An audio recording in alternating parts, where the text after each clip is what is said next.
आगामी जिल्हा परिषद आणि पंचायत समितीच्या निवडणुकांचं बिगुल वाजू लागलेलं आहे।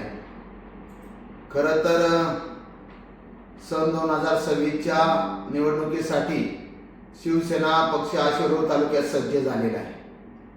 अनेक शिलेदार शिवधनुष्य पेलवण्यासाठी तयार आहेत, भगवा ध्वज पेलवण्यासाठी तयार आहेत। शिंदे साहेबांच्या मार्गदर्शनाखाली शिरूर तालुक्यातील असंख्य शिवसैनिक धनुष्यबाणाच्या चिन्हावर प्रत्येक जिल्हा परिषद गटामध्ये निवडणुकीची तयारी करत आहेत। स्वबळावरती शिवसेना शिरूर तालुक्यामध्ये लढणार आहे आणि कुणाच्याही कुबड्या आम्ही बरोबर घेणार नाही, अशा प्रकारचा आदेश आदरणीय शिंदे साहेबांनी आम्हाला दिलेला आहे।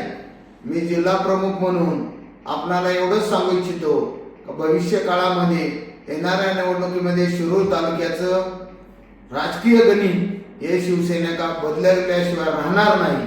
मी आपणा सर्व मतदारांना विनंती करतो, प्रभू रामचंद्राचा शिवधनुष्य हा आपण सर्वजण हाती घेऊन शिवसेनेच्या मागे भक्कमपणे उभे राहावे अशी आपणास विनंती करतो। येणाऱ्या जिल्हा परिषदेच्या निवडणुकीसाठी आपण सर्वांनी तयार राहा। आदरणीय शिंदे साहेब आपल्यासाठी तयार आहेत। आपण सर्वांनी धनुष्यबाणाला व शिवसेनेला साथ द्यावी अशी नम्र विनंती करतो। जय हिंद, जय महाराष्ट्र।